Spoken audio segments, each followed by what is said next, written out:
Quality और consistent performance के लिए सिर्फ सिल्वर पंप्स एंड मोटर्स, नाम याद रखना। जब राज्यसभा में उनका कार्यकाल समाप्त हुआ, तब मैंने कहा था कि सांसद के रूप में डॉक्टर साहब की निष्ठा सभी के लिए प्रेरणा जैसी है।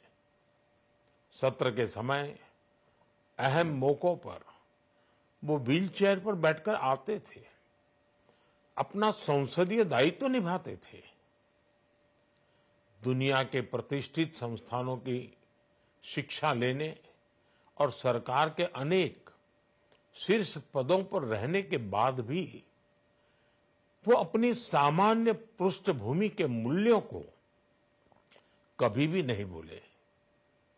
दलगत राजनीति से ऊपर उठकर उन्होंने हमेशा हर दल के व्यक्ति से संपर्क रखा, सबके लिए सहज उपलब्ध रहे।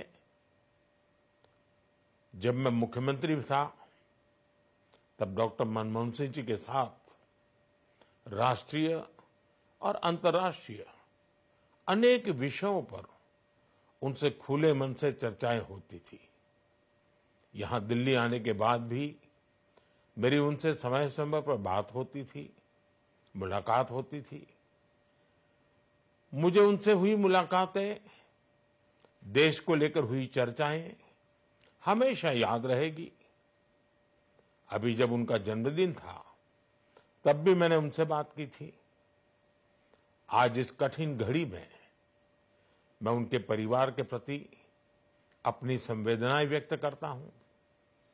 मैं डॉक्टर मनमोहन सिंह जी को सभी देशवासियों की तरफ से श्रद्धांजलि अर्पित करता हूं।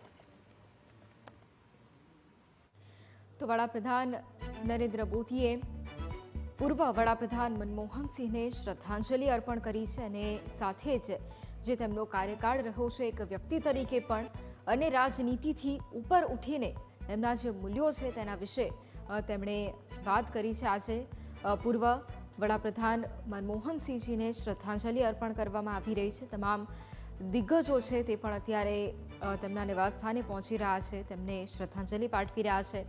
તમામ દિગ્ગજો સતત એ જ વાત કરી રહ્યા છે કે રાજનીતિથી ઉપર ઉઠીને તેમનું જે યોગદાન છે સમગ્ર દેશ માટે તે બહુમૂલ્ય રહ્યું છે અને તેમની ખોટ એ કદી પૂરાય નહીં એવી ખોટ છે। કારણ કે એક પ્રોફેસર તરીકે જ્યારે તેમણે પોતાની કારકિર્દીની શરૂઆત કરી અને ત્યારથી લઈને પ્રધાનમંત્રી સુધીની એ સફર એ તમામ દેશવાસીઓ તેના સાક્ષી પણ રહ્યા છે। એક એવા અર્થશાસ્ત્રી તરીકે જ્યારે તેઓ સામે આવ્યા કે જાણે મંદીના સમયમાં પણ દેશ અડીખમ ઊભો રહ્યો અને એ સમયગાળો પણ આજે બધા જ યાદ કરી રહ્યા છે।